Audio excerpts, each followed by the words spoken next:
Yes. Yes. The same way Roman Reigns would say, acknowledge me. Dean and Gio on No Cell Podcast demand you acknowledge us wherever you happen to be listening. The way you do that is you like, you share, and you subscribe this to all y'all the fellow wrestling fans, because we happen to be some good old wrestling fans, and WWE has done a great mixture of soap opera and wrestling that we are going to cover for you today. As stated earlier and within the intro, I am Dean. That over there is Choke 'em Out Gio. Gio. Yes, sir. How have you know what, before we get into the wrestling, how have you been this week, bud? How's everything going? I'm doing good, man. I went to New York. Okay. From last week. I came back. Just trying to get my life back in order. School is whipping my ass. Literally, it's funny how wrestling now is almost, it's so enjoyable, but it's like a job now too. It's like, okay, so I studied, but I gotta get to my real job, and I gotta watch these. Now you gotta study this fucking study everything, wrestling soap opera shit, which in some cases is great, in some cases like, what the fuck? I miss the days being a fan without being a critic. Now you pull the curtain back, it's like, it hurts. To be honest, it's hard not to be a critic of some of this shit. Yeah. But then you remember why you're a fan, like what they did on Raw and especially SmackDown this week. I'm like, shut up, take my money. I'll buy Extreme Rules. We don't got to buy it because motherfuckers got the Peacock. So get that not me. My bad. Hey, you don't got the Peacock? Bro, I got you don't got the cock. Plus, I got the zone. I got too much. Yo, I got you. Well, you know what it is. Good too much cock. Is, too much. So. Too much. Too much. I hear you. If I said that on air, I don't think fucking some people would agree with me in my household. Hey. But the good thing I like about Peacock is that it does give you a lot of other things besides WWE, a lot of other sitcoms, things like that. So what does it give? Like, I'm the type that I get something after that 7-day subscription is done. I make sure I get. It's a lot of NBC Universal shit. So like the Law and Order shit, I get to catch up on. I'm gonna get to catch up on these weird fucking sitcoms. Like you get the Rock shit, I get the fucking the Young Rock shit, I get the fucking SNL if I decide to. You do get the news and shit. You do get different kind of movies. It's a whole fucking thing. And then I also get live television as well. First of all, we all know you could watch Law and Order, SVU, whatever the case is, on reruns. You will never watch the same episode twice in 1 year. Nah, but then motherfuckers got the new SVU shit. Not the new SVU shit. The shit with fucking, they brought Stabler back. He's in charge of fucking organized crimes. Yeah, my nigga. Shit is lit. You gotta check it out. But you know what I mean? Listen. We'll talk off air, see what subscriptions you got. I'll slide you over one of mine. You know what I'm saying? You slide me over something. You see what I'm saying? We can do this together. I'll slide you over something. I think my Netflix is capped out right now. It's like I got Netflix. I got Netflix. ESPN Plus. I got you. We're gonna talk off air. I'm gonna slide you this. I'm gonna slide you my login. All right. Let's do it. So we got this. So now let's get into be shut down. They're like, oh, word, this is how you doing it? Listen, if you motherfuckers hear this but don't hear the rest of the message, they can suck my dick and die slow. So all right, let's get into the good old WWE wrestling, or as Vince McMahon says, sports entertainment, bud. They came out the gate hot, baby. They came out the gate. First of all right, can I tell you something? Yes. The pairing of Randy Orton and fucking Riddle is astounding. And Riddle as the wrestler, the performer, because obviously the dude, like the Matt Riddle we see on there is obviously him turned up to 1,000. He's not like this all the time. He's really, you know what I'm saying? He's playing up certain shit.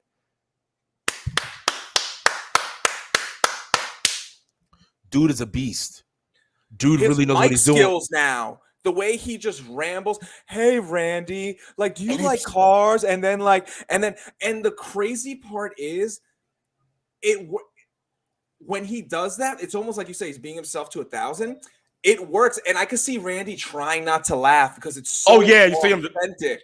Yeah, and it works because he's like, Randy will be like, oh, he shows that he likes RK Bro. He's a part of it, right? And then once when Riddle speaks, it's like, oh, fuck. Oh, never mind. Reality's here again. I got to deal with this annoying kid. It's like when people say, you know what? I'm ready to have a baby. My wife is like, hey, do you want to have kids? I'm like, that would be nice. And then we see one of them throw up. I'm like, nah, bro, I don't want that kid.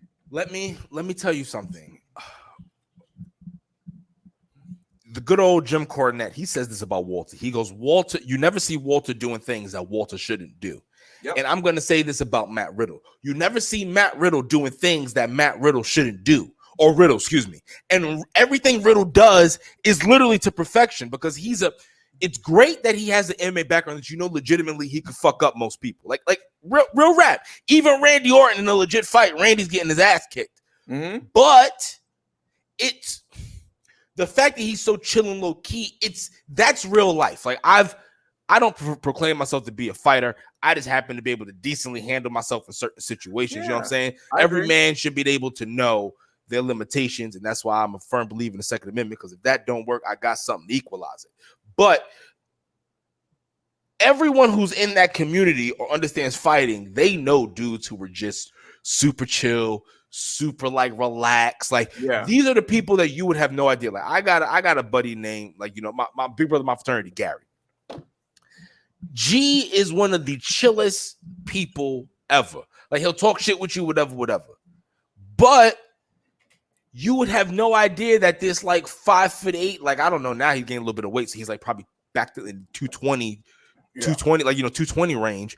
You got no idea that he would choke you the fuck out while whispering sweet nothings in your ear. Oh yeah.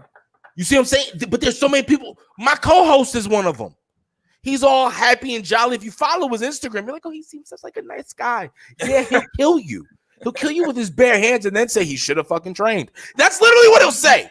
And Matt Riddle is the same exact person. So it's so relatable so that I'm able to allow him to do certain things, because not for nothing, when you got trained killers can do certain things that regular mortals can't because they're a trained fucking killer. You see what I'm saying? And what makes it awesome is that I don't know how you feel about it, but when I watch RK Bro, I have this feeling of, okay, when things are going too good, like in your life, and you're like, how come the universe hasn't fucked me yet? Right. I'm like, it's going too good with RK Bro. When is Randy Orton going to RKO him, and then this is over? You always have that sense of danger, always around that tag team. I have a question, and I'm just going to throw this out here before we get into anything deep, right? It would be stupid of them to make Matt Riddle a heel. But what if Matt Riddle, because I learned under you, Randy. Oh, yeah, he plays, because for the longest, Randy has been dude, he fucked up Beth Phoenix, Edge. He does real heel stuff, and then the heel gets everything back on him from the one person you least expect it from. What happens? That would be an interesting take, but we're not there yet. So let's right. That's right.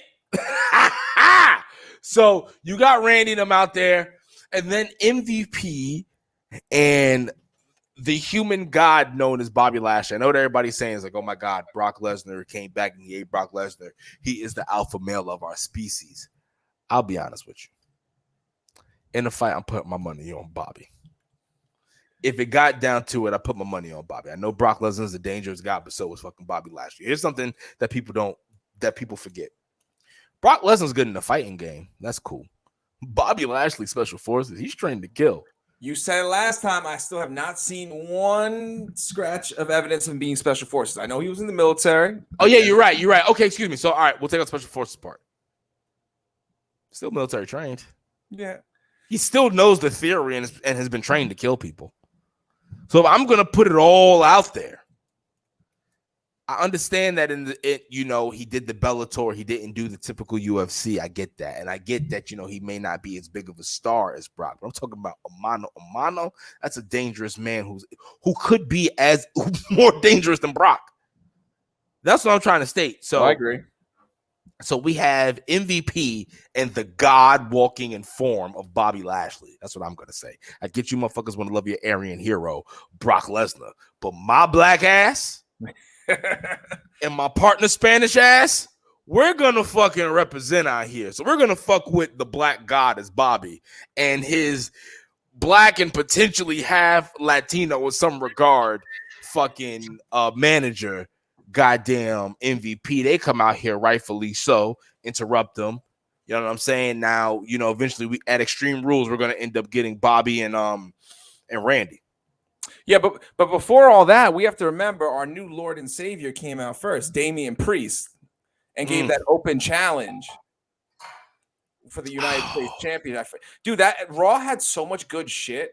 Wait, was that this episode? Yeah. And then they had the tag team turmoil after. Nah, I thought tag team turmoil started it, baby.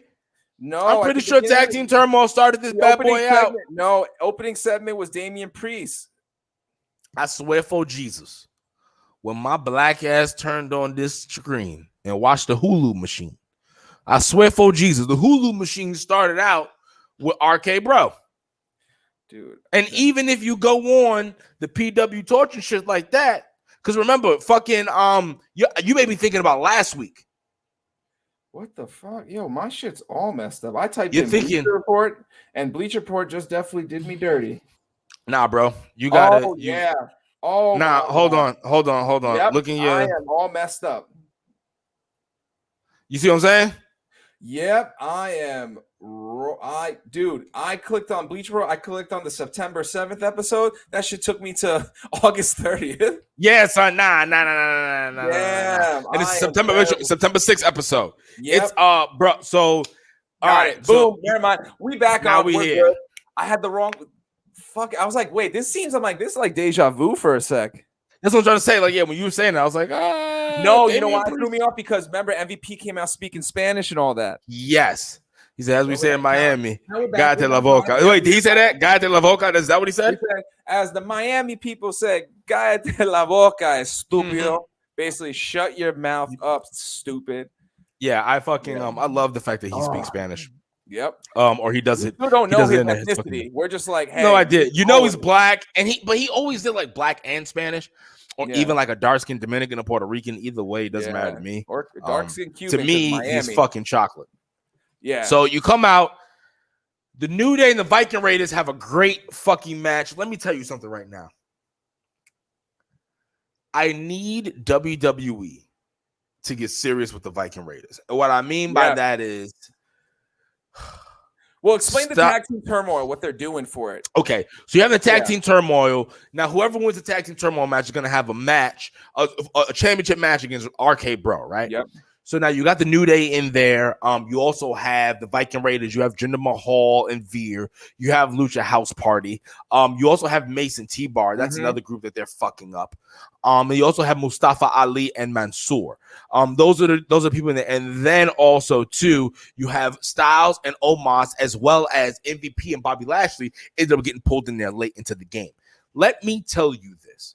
One, the Viking Raiders could be a legit team if you presented them present them how they should be, and that's legitimate threats. Yep.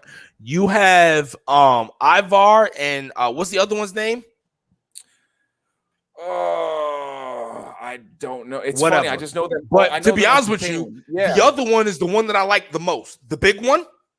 Yeah. The one that. Ivar, and I'm looking. Who's the one that you took the picture with?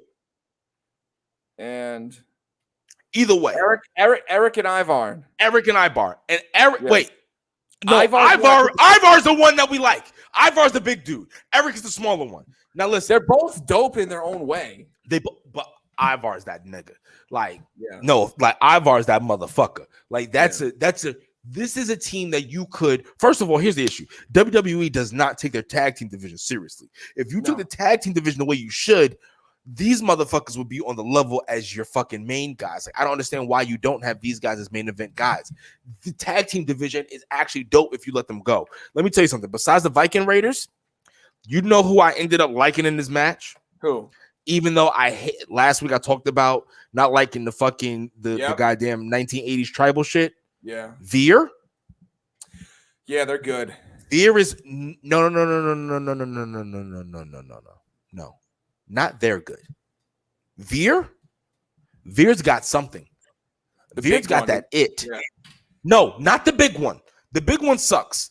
The big one is terrible. No one gives a fuck about the big one. The only reason the big one's there is because he is the big one. But no, I'm not talking about the real tall dude. I'm talking about the two.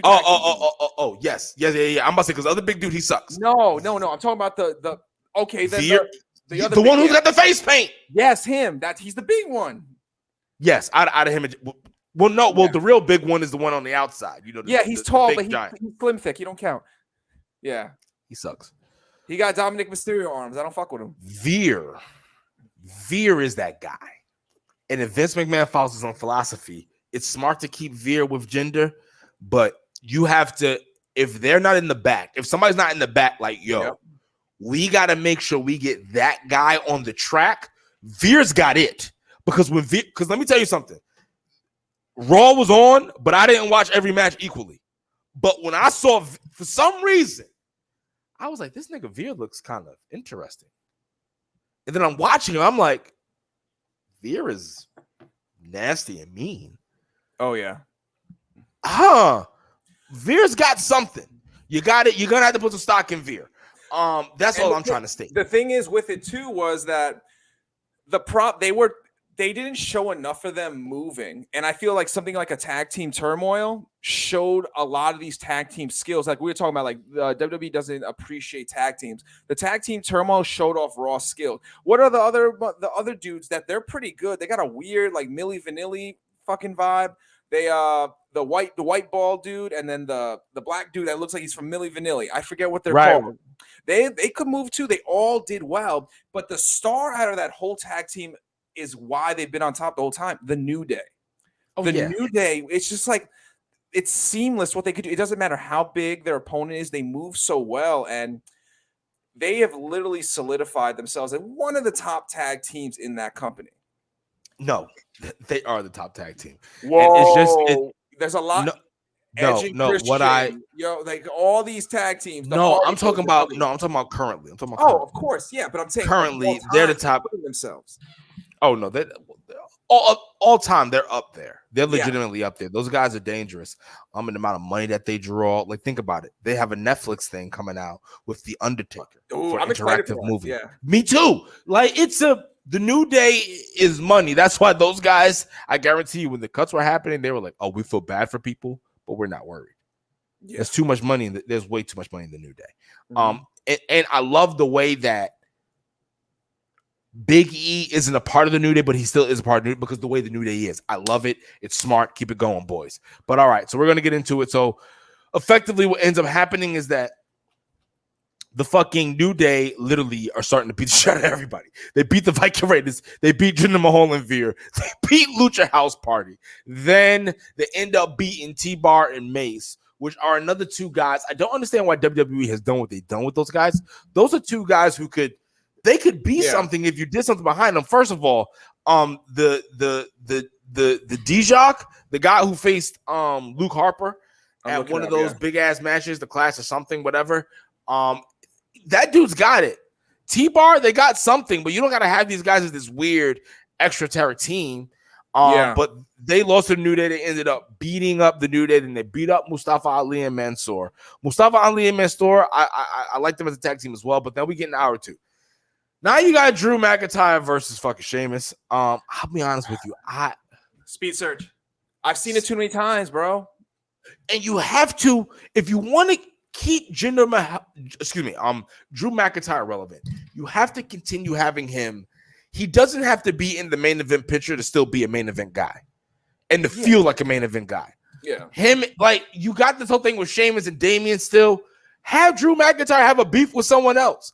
Because you shouldn't have inserted him in the whole shit with Bobby Lashley. It seems like they only had it seems like they for like mid-card titles, like the Intercontinental, U.S. champion. They rotate the same. It's almost like, okay, if you were a top guy, okay, now you're going lower. You're going to rotate back through for another few months and you come back up. It's like, we need to see new faces. And listen, McIntyre's kind of running thin with me. Not his fault at all, but it's like that John Cena effect where it's like, bro, we get it. You're the good guy. You're going to say what you think everyone wants to hear, and it's just getting boring, especially if you're constantly wrestling your best friend every fucking week.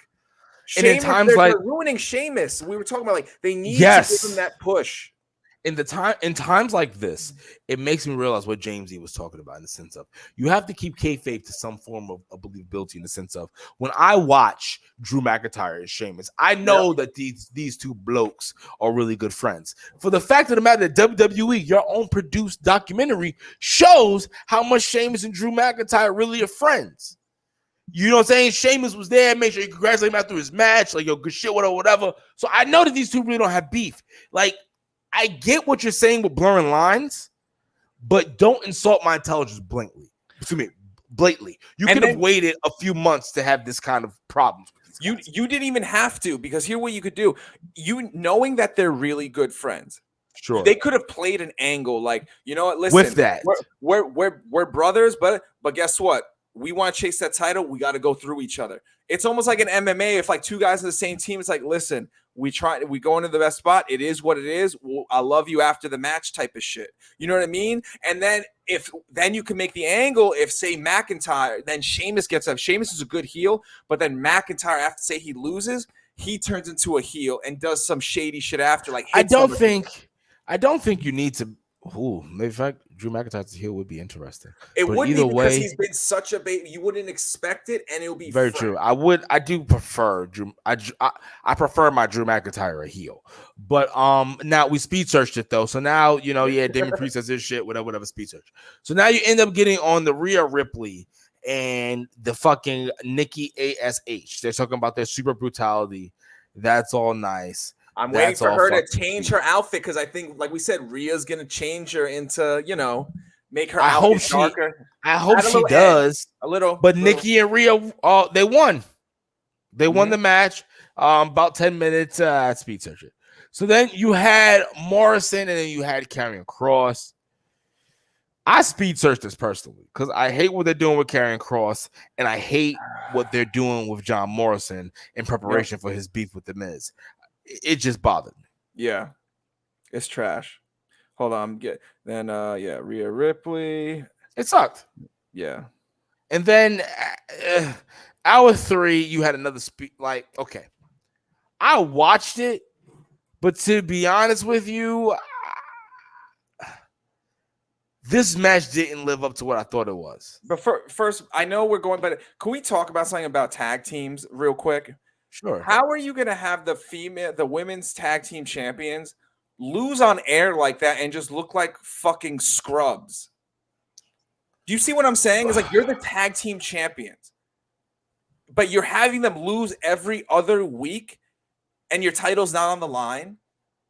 I know we speak search, but like, that's a big issue. How are you a champion losing losing non-title matches, but you're supposed to be the baddest bitches in that division because you have the tag titles, but you look like some fucking jobbers. Not to quote the good old James E. Cornette. Oh God, I was waiting for it. But to quote the good old James E. Cornette, lazy booking. Yeah. There there's no other way to describe it. To be honest with you, the fact that you're not protecting them in some way, shape, or form to make the championship relevant, to make it mean something. Yeah. It just speaks to what WWE feels as if tag teams are. Because if you notice, the women's championship on both brands is not treated as such.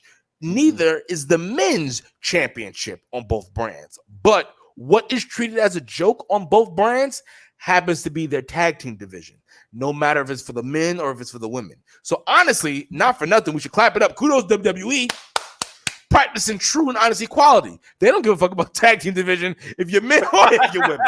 Like, on either side, fuck them. But if you are the champion, we fuck with you and we'll protect you. Like we said all the time, WWE for the women's needs like an intercontinental championship, because you're having all these top women. They're sitting and catering, waiting till their number gets fucking called up. But it's only for the WWE, the women's championship, the women's world championship. Because you know why? That tag team championship, they're like, it's a joke. Oh, okay. Wait, who's the champion again? What are the champions' names again? I don't even know their names. I just know one of them. Well, the WWE women's tag team champions who go for both divisions are Natalya and Tamina. Now Natalya she was hurt. She came back. Tamina, like they got the whole legacy thing. I think Natalya getting hurt kind of fucked shit up. But I'm surprised that they're building they're trying to build their momentum back by fucking beating them like horse shit.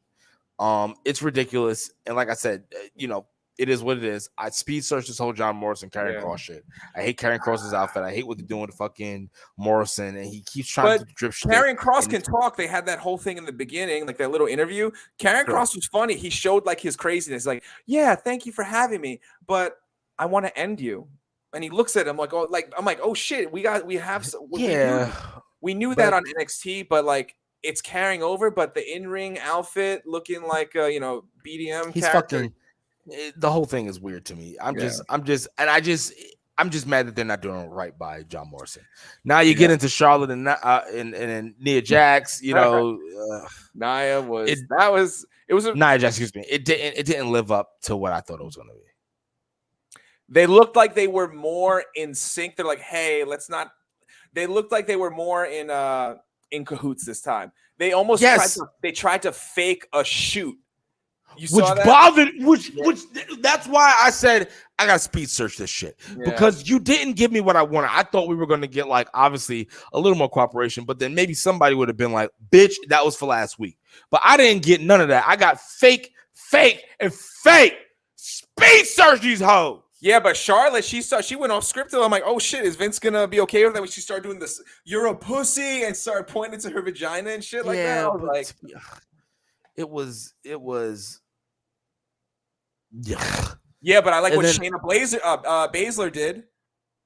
She's like, let's talk about that, because remember Nia did the same shit to Shayna before, I think like a week ago or 2 weeks ago. It's like, if my partner could beat you, I don't know, and then she caused Nia the match. Shayna is like, she's playing that perfect role we talked about. Like, she can be a star, but because she doesn't look, she should be a star, but because she doesn't look like, you know what I mean. She doesn't look like Becky Lynch and all these others. Vince is losing his mind. Yep. If he doesn't see that should be your next big heel. That's why Roman it took like 10 years to push Roman. Jesus Christ, they should fucking, you know what I mean? But now listen here, let's keep rolling with it. So, whatever. They had Reggie versus Akira Tozawa, definitely on speed search. Nobody gives a fuck about that. Yo, but you saw though? Did you read though? That someone saw a picture. They have Jeff Hardy chasing the 24/7 belt. That's fucked up. How you gonna have Jeff Hardy part of that now? Hey, guess what, Jeff? When we have you figured into main event shit, when we have you figured in to do big things, why don't you stop fucking shit up? And I'm not coming at nobody, but I'm saying, if you want us to really do what we got to do, then fucking stop fucking shit up. And before anybody says, well, what about the Uso? Well, let me tell you this. The Uso has had infinitely less chances than fucking Jeff Hardy has on a national and a grand fucking stage. I agree. The Usos never showed up to any kind of professional event. Actually fucked up. Remember he TNT? Gets fucked up after. You mean TNA? With TNA Sting? Yeah, exactly. So my fact is, why wouldn't I have you chasing the 24/7 championship? You know what? Yeah. I don't give a fuck. When your contract is up, if you want to go with your brother Matt and be a joke over there in AEW and do a whole bunch of fucking horse shit and playing fucking jerk around, circle jerk with you and your fucking friends being a whole bunch of assholes, you go ahead and do that. Boys. Exactly, it'll be perfect. And watch the Hardy Boys beat the Hardy Boys. It's a fucking joke. But wait, fuck them and Jeff. Stop being a dickhead. You wouldn't have your issues. I was wrong. You're right. I was like, damn, they're doing that to Jeff, but I forgot about all that. But can we also talk about with Jeff though? Is like, my man's 40-something years old. Like, you're dressing like Hot Topic still. I think it needs to change. Even Matt Hardy changed it a little. They gotta really figure the shit out. But fuck them. Fuck the whole shit. Now we get into the real good shit. So now you got back to tag team turmoil. New Day beat Ali and Mansoor with, that was a good match. But then what would you expect from these two? I wish you have to actually get behind some of these up and coming talents. That's the thing. The good thing about New Day is they're kind of like Teflon. So maybe should they have gone through that much? I don't know. But maybe they went through that because they're the only teams realistically out of all these teams who should be able to fight Bobby Lashley and MVP on an even fucking plane. Anyone that goes with the New Day, they bring to a new level and they get more eyes. You know what I mean? Yes. Even if the New Day loses when they lose match, it doesn't matter. They make those teams. They solidified their legacy already, and they're helping bring the other talent. They're really good at their jobs. Yep. And then hey, listen. So then you had that. Then you have fucking Styles and Omos. They beat the New Day, rightfully so. That's the kind of team to beat them. Then after that, you have MVP and Styles. They go, MVP and Lashley. They go against Styles and Omos. MVP and Lashley go over. The Miami crowd is loving MVP. It was Omos a really slamming good, Bobby Lashley at the end of it. Yeah. Great match, great finish. Everything is looking good. We got Lashley and MVP next week for the Raw Tag Team titles. Yeah. Obviously they're gonna lose that match because Bobby Lashley is not losing the fucking Randy Orton title. I like that Raw angle, though, because like here's the thing though, like maybe he does. No. It's different. For example, like Roman Reigns and Finn Balor, right? But Finn Balor is just he's just a bookmark until Lesnar and Roman go against. Lashley is not waiting for Lesnar like Roman is. So you don't know if they might take off the title off of Lashley. Why would I waste that on Randy? Why would you Randy, because of the rematch? Randy doesn't need it. And then to be honest with you, it's better to keep it on Bobby and have him lose to someone that can actually not only earn the title, but earn the rub of beating Bobby Lashley and maybe even create something out that. Randy don't need it. You know what I'm saying? Like that would be a total waste on Randy. You see what I mean? Because Randy's been champion so many times, but I'm just saying. You know what would be interesting? What? This would be interesting. Let me hear. Bobby beats the fuck out of Randy, right? Damn. And uses a lot of MMA while he does it. Oh, and then okay. You see what I'm saying? Beats the shit out of him. Okay. Then eventually it comes around. Maybe he beats a few other people doing the same kind of shit. Okay. Eventually it comes around that Matt Riddle is like, yo, Randy, for you, I'm going to win this title. Then he wins the actual title from Bobby. Then beats Bobby in the rubber match. Then you work a program with Randy and fucking Riddle for the title. Riddle beats Randy. Like that could work. That could work. Who else could stop an MMA freak besides another MMA freak? And everyone who knows actual fighting, like, yeah, Bobby's a problem because he's big, strong, he lifts, yada, yada. But we all know people who are big, strong, and powerful who can still get choked out by somebody not that big and strong and powerful, but who is still big and strong and powerful. Yeah. It makes sense. I'll fuck with it. Yeah, it does. It's just, I think my whole thing is like, because it's and Randy would have to lose against Riddle too. Oh, yeah. And it wouldn't ruin. And the thing is, Randy is the type of person that it's almost like Shawn Michaels. Shawn Michaels could lose like every WrestleMania, but still be so fucking over. It does, like his career won't be messed up. Exactly. And I think the thing is like how I'm looking at is like, say, for example, with Roman, right? We're guaranteed Roman versus Brock. We know that. We're playing wishful thinking when we think Brock and Bobby will go against each other. So that's why I'm saying Bobby is more susceptible to losing his title is more susceptible to losing the title than Roman is to Finn Balor right now. You see what I'm saying? No, absolutely. I hear you, but I don't think it's going to be the Randy. I don't think it's going to happen, but guess what? WWE had fucking Goldberg beat Bray Wyatt for the championship as well. So we don't know. You're right. Well, let's not even talk about that, but let's get into fucking SmackDown. Woo! This is the shit. They start out with a tribute for 9/11, which was absolutely amazing. It made me I was tearing up. It made me think about things a few different ways of how far we as Americans have allowed ourselves astray. Especially not only, in the politics, but just allowing these politicians to kind of drive us down and not being able to pick it up. But we won't get into that. We're here to talk about wrestling, not your politics. But fucking remember, this is an American ass show, and we both believe in this fucking flag. In my household, if you came in right now, I have the United States flag, I have the New York State flag, and there's a Puerto Rican flag. There you go. And yes, eventually we will get the goddamn red, black, and green as well. So now let's get into the wrestling.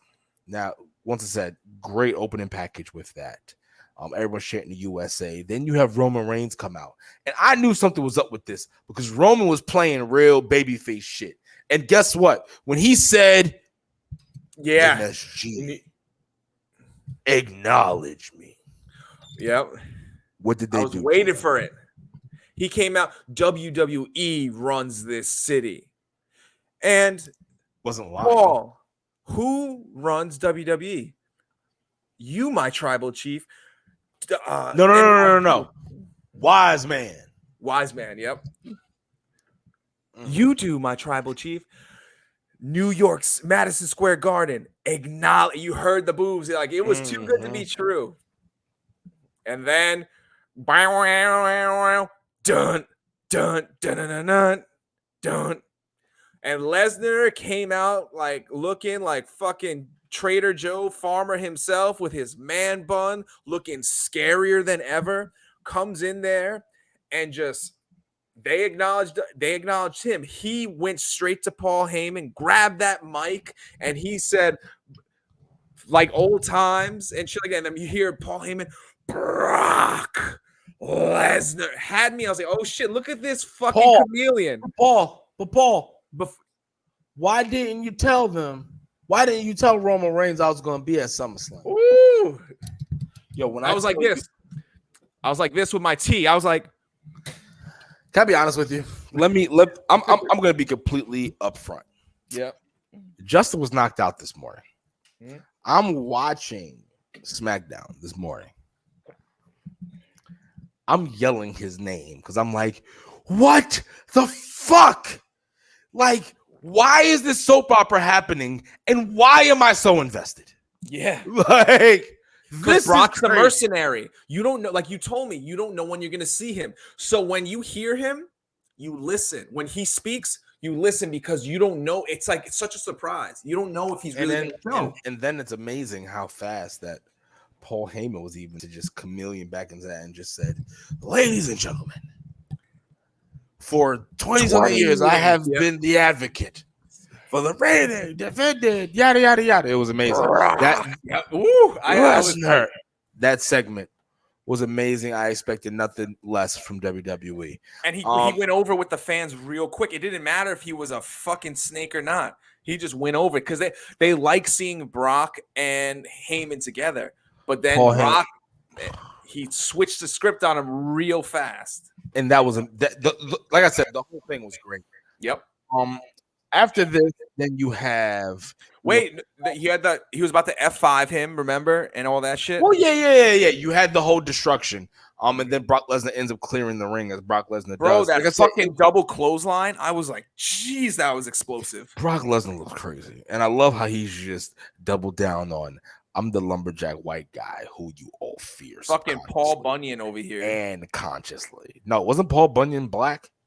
Paul Bunyan? Was Paul Bunyan black? In my tech. Who's the black one? There was a black one.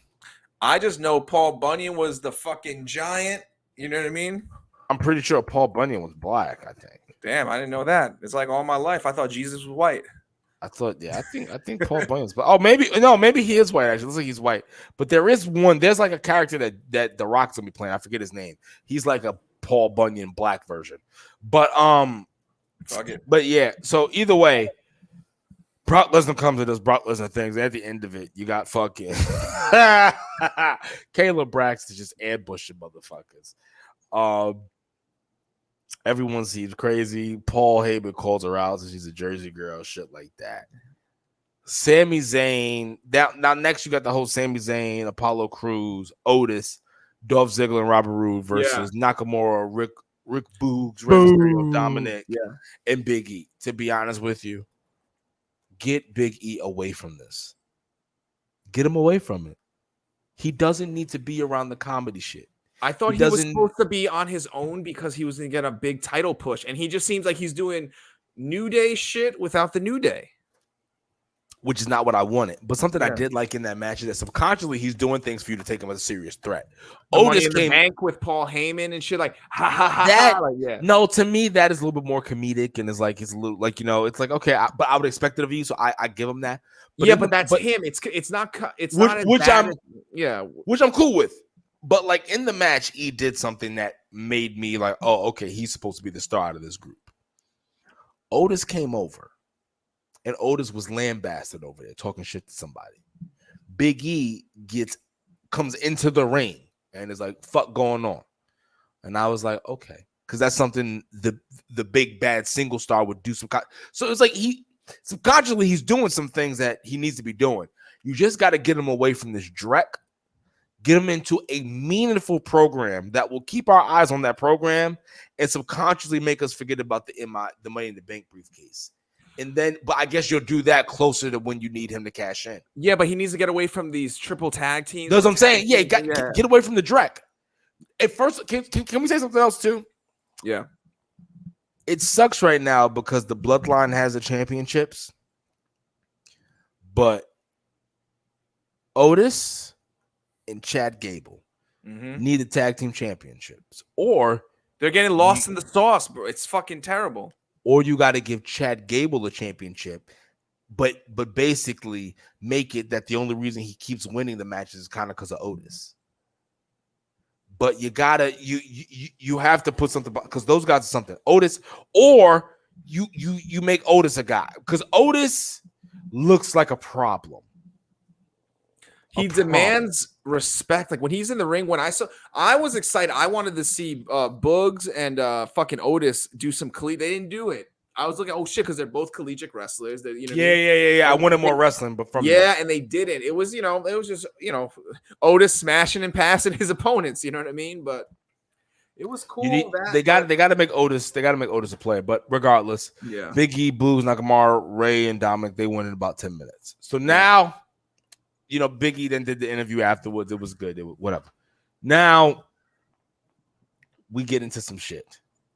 Wasn't that where Trae Young was at, though? That was the Trae Young shit. Remember? Yeah, that was where Trae Young came out because of Sami Zayn and shit, and he interfered and he got kicked out. That shit's hilarious. But Sami Zayn is not fucking respected as he should be. He was like this, man, I have a surprise for you. You may remember him. It was hilarious. And that's psychology. It's so underutilized now. That like someone like Sami Zayn has it. It's almost like Corbin, right? Happy Corbin. It's a reason. There's a reason why they chose Sami Zayn and not anyone else to bring him out. Yeah. So no, I definitely agree with you. And let me tell you this: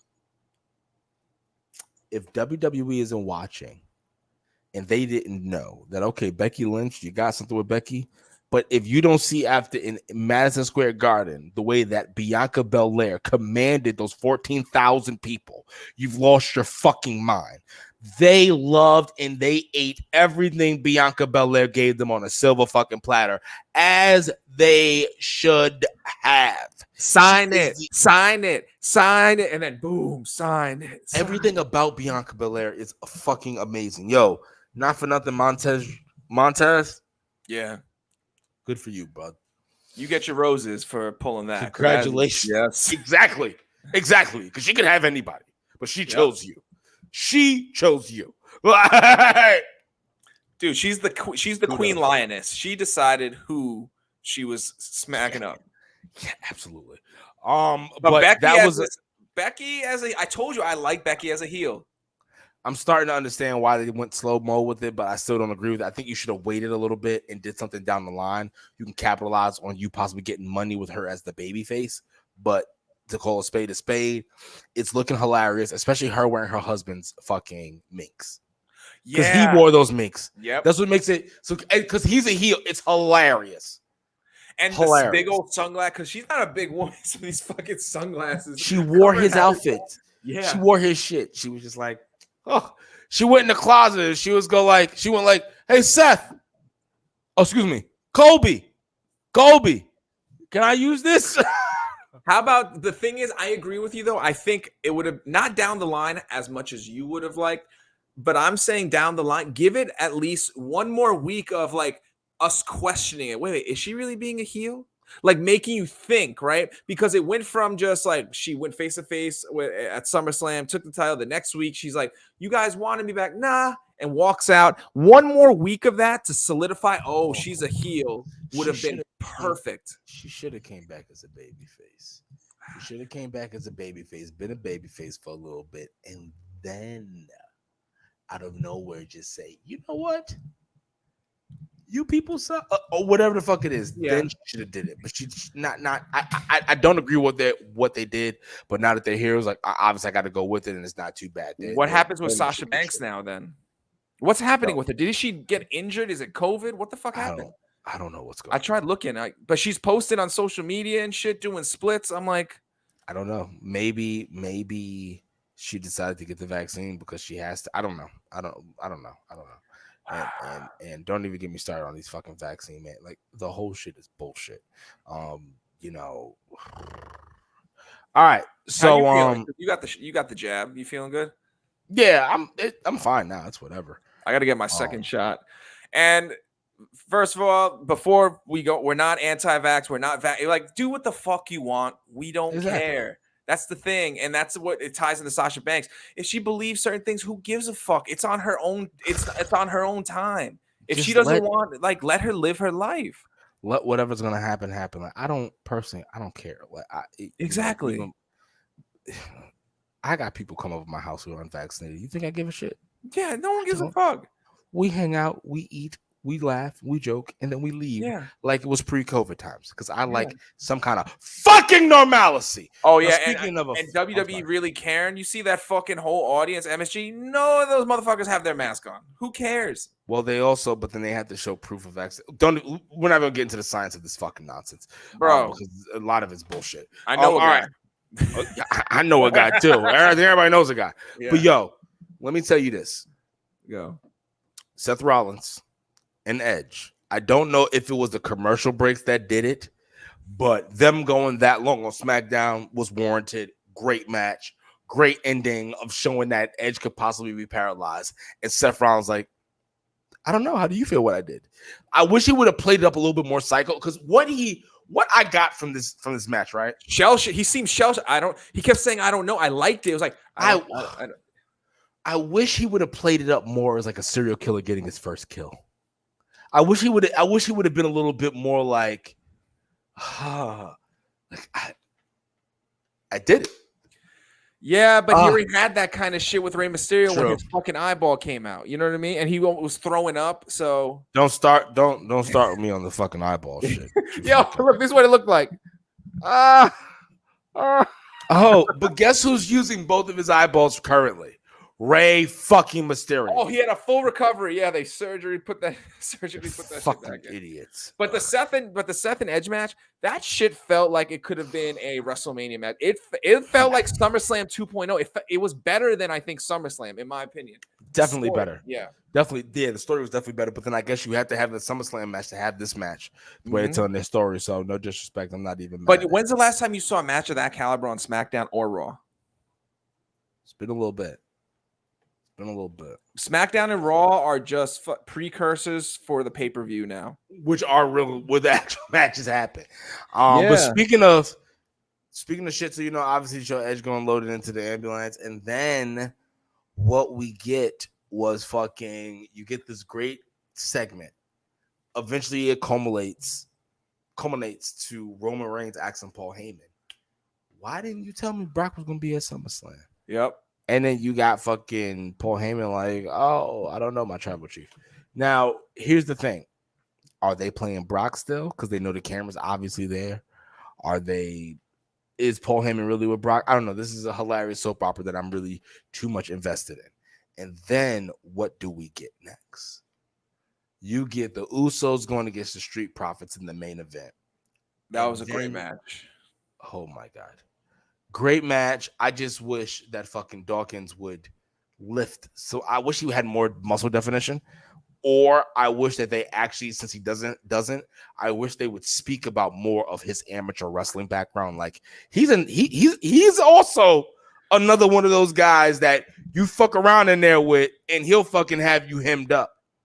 I have a complaint about Dawkins and the Usos. And this is my complaint. I'm tired the of Usos too. Yeah, the Usos. I'm tired of tag teams, or I'm tired of modern wrestlers wearing joggers or and one shorts and Air Force Ones. I miss like, you know how I'd say it's lazy booking. It's lazy wardrobe, in my opinion. It's I would take like Montez. I take a little more. I take them both serious, but Montez I take a little more serious because they look like tights and shit like that. You know, it was cool. He lost his shoe, but he looks like a professional wrestler. You have It's like, remember when they had Crime Time, where it was like the most racist thing ever, where they had these two black dudes in Timbs. What about John Cena? I hated it. Jorts. I hated that shit. I wanted him to turn heel so bad, change his outfit. Remember we had those little spandex shit? I would have preferred him in. I don't need him in the Rock shit, or like Brock Lesnar. Remember, it was like the teeny ones. But I would be cool with like the Chad Gable type shit where it gets cut right there. There was a point in time where The Rock and Triple H were like in competition of who can wear the skimpiest fucking tights. I was like, Jesus. Like, if you watch The Undertaker and fucking Triple H's first WrestleMania match, I think WrestleMania 17, you're just like, Triple H, could you not buy bigger tights, or did you get too big? Yeah. I'm confused. But that's what I'm saying. We don't need that. But you could have something almost like, you know, like how Goldberg does, where it's kind of, it looks like the Valley 2. Yeah. Like I'm cool with that. But with the tag, like even I like, for example, I preferred Bobby Lashley when he had like those Valley 2 ones, but now I can see the trunks are cool what he has. But you mean like the long pants he wears? Yeah, they're cool, but I like the original one because it shows what a fucking savage he is. But right. But with the Usos, get some tights, and then, you know, fucking Montez and them, they need to, you know, get real ring attire. I would take you seriously if you did that. Because even look at the New Day. Their thing is fun and partying, but then they pay tribute to like wrestlers before with their outfits. It's fucking cool. Even why can't they? Don't need to do that. But the New Day used to be kind of the joke, but you took them seriously because of their work, and then their outfits told the story. You may hate on Kenny Omega from AEW, but his outfits tell a fucking story. I'm gonna skip over that, Kenny Olivier. Fuck you. Because I already sent you. I sent you something this morning. Is that? Yeah, I know you did. The first thing I wake up. Yeah. I know. Listen, I go to sleep. Listen, I go to sleep every night next to a man. I wake up every night next to a man. And the shit I sent you was way too gay for me. So now, but you see what I'm saying about outfits. Yeah, I got you. And I agree with you. But the thing is, I guess Dawkins doesn't really have that much kind of muscle definition to actually kind of gives me put them up. But then I wish they would kind of bill him as the badass that he legitimately is. Like Dawkins the one out of them that will fuck you up. But they don't really talk about that. But then what happens is you have the tribal chief come out. And the tribal chief chokes out Montez Ford. And then after that, the Usos beat the shit out of Dawkins. The tribal chief then tells fucking Brock Lesnar, when I'm done with Finn Balor, your bitch ass is mine. But here's where the WWE fucked up. Finn Balor comes out as a demon just to have a stare down. He doesn't beat up anybody, but I guess he could. The Usos couldn't get beat up because they got beat up earlier by Brock. You see what I'm saying? But once again, you're just wasting Finn Balor. You're wasting him. The problem with it I had too, and the whole fucking thing was cool with Finn Balor, right? The demon, like, it wasn't, shit. But okay. It was cool to me until he got in that ring. And you saw how small he looked compared to Roman Reigns. It became comical. He had all this shit on, and then all of a sudden he comes, and then it's like he's here. Roman's he's like, boop. He gave me. First of all, when he was doing it in the whole outfit, I was like, is he like the boogeyman right now? I'm like, oh, I was waiting for worms to come out or some shit. And then I'm thinking, why is he giving a tribute to the boogeyman? Did the boogeyman do something in Madison Square Garden that I'm unaware of? But he always did the demon. He had this alter ego before. He had it. No, but I'm talking about, but it just gave me the way he did it this time. It's like, the boogeyman was already here. Gimmick it. First of all, he's so short that I thought he was going to get lost and go the other way because the smoke went over his. I'm like, oh, I can't even see where the ring is. You have to like Finn Balor has to have beat up some other people. Like he just came out there, and I just was like, so now the Demon's gonna get beat by Roman Reigns? Because when the Demon came out, it wasn't as if Roman sold it like somebody would see the Undertaker or Bray Wyatt or even Cactus Jack. Bliss now. Remember when Triple H sold it? Remember, he's like, "You're gonna be going against Cactus Jack," and I remember Bruce Pritchard talked about. He's like, "Triple H, if he would have just laughed, like it would have ruined the whole thing." But he took it seriously. Roman just stood there like, but the Usos sold it. Yeah, no, but the thing is, Roman looked at him kind of like I'm about to smash you. And that's why it didn't work. Roman didn't show no type of fear because the way he was saying, after I smashed Finn Balor, whatever, right? When he turned into the Demon, he should have had some respect put on his name. Like, oh shit, this isn't Finn. I pushed him to this level that I didn't respect him. Now he came out as the Demon. But Roman didn't sell it like that. And that's why it just feels like a placeholder for Brock Lesnar and Roman Reigns. And it's unfortunate for Finn Balor because you could have done so much with Finn. You could have done so much with his alter ego, the Demon. But now you made it look like a fucking moron coming out there being all of 5'9" against Roman 6'3", and then Roman still not taking you seriously. The gimmick should have gotten over where the size didn't. To be honest with you, WWE, honestly, not for nothing, Roman Reigns did the right thing. And what I'm saying is that I just had a segment in the beginning with Brock Lesnar. Brock Lesnar, the legitimate badass. I can't sell you, no offense, Finn. I can't sell you after I just sold that I'm going to have a legit fight with Brock Lesnar. No, I have to smash you convincingly. To be honest with you, Finn Balor right now is to Roman is what Kofi Kingston was to Bobby before his bout with fucking Goldberg. He is going to fuck the Demon up. He's going to kill the Demon. It's for the better of Roman, for the better of the picture of the WWE main event picture, but it's going to fuck over Finn Balor because they didn't build him properly. Whereas if he lost, he won't look so bad. But right now, it's looking terrible. You have to remember, too, last time I saw the Demon, same shit, right? Got his ass kicked. By Brock Lesnar. Does the Demon win? Against Brock Lesnar. The Demon doesn't win. And this is another thing subconsciously, I think what's happening. Call me, put your fucking tinfoil hat on.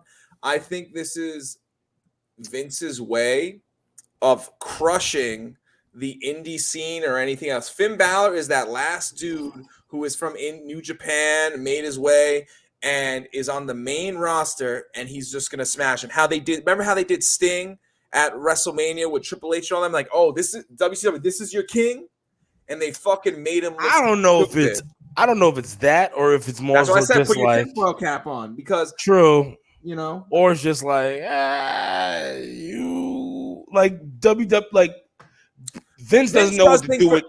He doesn't know what to do with. He doesn't know what to do with Finn. He doesn't know what to do with Finn. I think that's what the issue is. He has the Daniel Bryan syndrome. He doesn't like him because he's so small, but he's so over. And you can't do anything with him but pay him to keep him on the roster because you want to keep making his money. But you heard what Finn just said, though. He was like, yes, at this point in my career, I don't need WWE. I made my name already. I'm like, oh shit. Is he gonna fucking jump ship now? He'll probably end up in, not for nothing. Finn Balor is one of the only people that I think I would say should probably go to AEW because one, he'll fit. Two, I know Finn will protect himself in the sense of he's not going to be out here doing the direct. I wouldn't expect Finn to be doing direct. He reminds me of Pac, or how you know him as Neville. Yes. Like, he has that vibe. Like, listen, I'm here to put a good show on. I'm not here for this goofy shit. That's why. Yes. That's why he left too. Neville left WWE. He's like, yo, you're not using me the right way. Okay. I respect it too. I respect what he did. He didn't just join WWE to be one of the boys. Excuse me, my apologies. He didn't join AEW. Look, that match he had. Say what you want about Kenny Omega. That was a fucking great match with Pac. And then I watched it just now. I was impressed, but it was whatever to me. But Pac, I think, showed out more than Andrade did. I just watched that, and Pac did his thing. And I feel like Finn Balor would be a fit amongst the CM Punks, the Daniel Bryansons. Finn Balor Danielson, excuse me, Bryan Danielson. He would fit perfectly in there. And that's what I think he meant because he knows I can make a whole bunch of money elsewhere because I look young. And Tony Khan is fucking listening. He knows because Tony Khan has all the money to take that. And yeah, Tony Khan jerks off the fucking Finn Balor. He's 40 years old, bro. He does not look 40. No, that's why he's like, yeah, I can be fine. Bro, what child blood is he drinking? Who knows? That motherfucker looks ripped up, shredded up. Good for him, and his wife is gorgeous too. Good for Who's his wife? Some reporter. But she's fucking gorgeous. I tell you that much. She is a fine piece of that. Mm-hmm.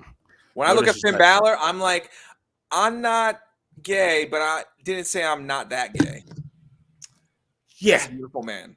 Mm-hmm. It's like what objectively speaking, you can't you like legitimately like him, and he doesn't even have to stay in wrestling if he doesn't want to. He could easily transition to modeling if he wants to, or if he potentially acting, who knows. And what Joe Rogan said like about Jason Momoa, he's like, when he asked his wife, what do you think? Is he your type? And his wife says, oh, he's everyone's type. Finn Balor is everyone's type. He is like Sasha Banks. That is everyone's type. That is like we said last time, that is the male Sasha Banks. Sasha Banks is a bad bitch. Whew. Well, listen here, people. This has been one hell of a fucking episode. We kept it to a fucking hour for you people. And 1 minute. And 1 minute. For you people. We powered through the dreck. We fucking talk about some good substance shit. This is going to be the fucking greatest episode so far that we fucking had. I want to let you know something from the bottom of my heart. AEW, you can go suck my dick because I think you fail at everything. Even the way you jumbled the fucking goddamn Daniel Bryan as well as the fucking Adam Cole shit. You jumbled that terribly, but we'll get to y'all later. What you gonna say something about that? Defend them? No, man. We're good. We're good. But. God damn it. On that note, for your comments, like always, you are a whole hoe for that. And that's all I have to say. You know deep down, you like the Hartley boys. You like Kenny Olivier. You deep down, you want them to succeed. You know why? Not because you're a Jim Cornette fan, you know, the cult of Cornette, but you're a fan of pro wrestling. And you would like, deep down, you would like some competition for WWE. Yeah, but the competition isn't going to come from the Hartley Boys. It's not going to come from Kenny Omega, who was a complete another joke that they want to put as the fucking face of their company. This is the same man who basically was doing soft gay porn within the goddamn ring, and I was supposed to take him serious as a legitimate guy. At the end of the day, it didn't matter if Kenny Olivier was a goddamn fucking black belt. If I saw him in the street, it'd be like, oh, I'm still talking shit, and if he attacked me, I would have that great equalizer within America on the Second Amendment right. I wouldn't give a goddamn, and we're going to easily put all that fucking throwing hands and kicks to the goddamn street. So if that is that your king? Is that your champion? Because he is not mine. You can do that gay homo shit. Listen, your wife does not appreciate the homoerotic shit known as fucking Kenny Olivier. Don't bring that into your household, Gio. And you poisoned her. You poisoned my wife because here's why. Now that we watch AEW, because you listen to Cornette, she's like us. I don't like Chris Jericho. I can't watch anymore because of that guy, the corny guy. Yeah. Cornette. Yeah. I'm like, good. Yeah. Good. Did you show her the other shit that Kenny Olivier was doing, put his hands in other men's asses? But now I watch match. I do watch AEW now. It's like the Donda album. I listen to it. I'm like, I need to listen to this by myself because I can't be influenced. I need to hear it to see if it's actually good Kanye or it's just not good Kanye. That's how I am with AEW. I'm like, which one am I gonna get? Which one am I gonna get? Okay, first match is good. Okay, we're doing good, and then I'm let down. You know what's funny? What? Didn't listen to the fucking Kanye album. I'm afraid to. Didn't listen to the Drake album. Don't give a shit. The only thing I'm waiting for is Kendrick effing Lamar. Yes. And with that said, peace, love, and chicken people. I am Dean. That over there is Gio. This has been the No Sell Podcast, where we don't give a goddamn about anything, and we tell the truth, nothing but the truth. So help us God. Peace, love, and chicken. And please remember, goddamn, speed search to all this terrible ass wrestling. We are out.